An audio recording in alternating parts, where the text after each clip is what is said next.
When someone buys a used car, there's one number they look at first. Not the paint, not the rims, not whether the radio works. Mileage. Because mileage tells you something that the test drive can't. It tells you how much life has already been used. Car can look perfect. Shiny exterior, clean interior, starts immediately, drives smooth. But if it has 190,000 miles on it, something shifts in your thinking. Not because anything is wrong with it today, because you understand without anyone explaining it to you that you're buying something that's close to the end of its road. The timing belt has history. The transmission has history. Things are going to need attention. Nobody teaches you to do this. Nobody hands you a checklist at the lot. You just know because the mileage is right there. It's on the sticker. It's impossible to miss. The car industry decided at some point that a buyer can't make a rational decision without knowing how much of the vehicle's life has already been used. So they put it front and center. Every listing, every window sticker, every ad, price and mileage, the two numbers that frame the entire conversation. You can't evaluate one without the other. Now, tell me the age of your roof, your HVAC, your water heater. Most people can't answer that. And there's a reason. When you buy a house, look at what gets emphasized. The kitchen, the floors, the staging, the square footage, the inspection report. And the question everyone is trained to ask, does it pass? Does it work? Is anything broken? Almost nobody asks the equivalent of how many miles are on the roof? How many cycles are left in the HVAC? How much of this system's useful life was already consumed before I got here? Because there is no mileage sticker, the listing doesn't show it. The inspection doesn't answer it. And nobody at the closing table is tracking it. Now, that's not an accident. It's a structural gap built into the way we buy and sell property. The car transaction was designed around mileage. The home transaction was not. Now, I want to be clear about something, because this is where most people sometimes go wrong. The inspection is not the problem. The inspector did their job. They answered the question they were hired to answer. Is it working today? Yes, it is. That is a completely accurate answer. The system was functional on the day they looked at it. The problem is that is it working is a different question than how much runway is left. And the transaction is built around the first one and only the first one. So you close, you get the keys, everything works. And 5 years later, the first big system goes. And it feels random. But it wasn't random. You just weren't shown the mileage. Condition is a snapshot. It tells you what a system is doing on a specific day. Remaining life is a forecast. It tells you what a system's about to do over the next several years. The home buying process gives you the snapshot every time. The forecast is almost never part of the conversation. And when you do not have a forecast, everything that happens feels like bad luck. The water heater going out after 3 years of ownership feels like the house is conspiring against you. But the water heater was 13 years old when you bought it. The forecast would have told you that, but nobody ordered the forecast. Here's something that makes this even clearer. If a seller replaced the roof 2 years before listing, that fact is front and center. It's in the listing description. It's highlighted in the agent's pitch. It gets used as a selling point. But if the roof is 18 years old and still technically passing inspection, well, it's not emphasized. It just passes.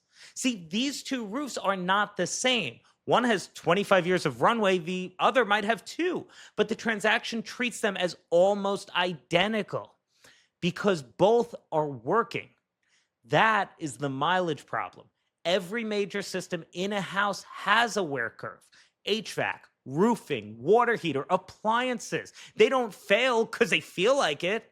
They fail because they've been operating for a long time. It's not bad luck, it's physics. If you bought a 15-year-old car with 140,000 miles, you wouldn't expect the original transmission to last forever. You'd budget differently. You'd think differently. You would price in the wear. But when someone buys a 15-year-old house with a 15-year-old HVAC, the instinct is different. They think, it works. The inspection said so. We're fine. That is the disconnect. Same logic applied to a car and applied to a house produces completely opposite behavior. Because on the car, the number was on the sticker. On the house, there was no sticker. Now, a close friend of mine bought a house a few years back. Not a turnkey situation. It was a fixer-upper. It needed obvious work, and they knew that going in. The cosmetic stuff was all right there. Outdated kitchen, floors that needed refinishing, paint that hadn't been touched in 15 years. He budgeted the renovation. He had a plan. He felt prepared. And then the calls started. First, it was the HVAC. Contractor comes out, takes a look, delivers the news. He calls me, frustrated. I hear him out. Then it was the water heater, past the point where it should have been replaced. Another call, more frustration, another number he didn't see coming. Then the electrical panel, and by this point, the calls have a pattern. Something gets opened up, something needs to be replaced. He didn't budget for this. How is this possible? This house is a nightmare. And at some point, because he is a close friend and close friends tell you the thing, I couldn't help but ask, how old was it when you bought it? The house had not been maintained cosmetically. The paint, the floors, the kitchen, all of it was telling you the same story. Why would the systems be any different? Deferred maintenance is not compartmentalized. It is posture. An owner who deferred the visible stuff deferred the invisible stuff too. The evidence was on the walls. Nobody read it as mileage. Now, here's the part that actually surprises people. Because you might be thinking, okay, neglected house, obvious signs, lesson learned. But the mileage problem does not live only in neglected houses. It lives in the nice ones too. The cosmetic flip is everywhere right now. Someone buys a distressed property, spends 60 to 90 days doing targeted work, and lists it. New kitchen, new floors, fresh paint throughout. Updated fixtures, clean staging. The house looks brand new. And none of that's dishonest. Flipping is a real business. The work that got done is real. But understand the model. The goal is speed and margin, which means you fix what changes the listing photos. The kitchen changes the listing photos. The HVAC does not. The floors change the listing photos. The water heater does not. The paint changes the listing photos. The roof does not. Functional systems do not get replaced.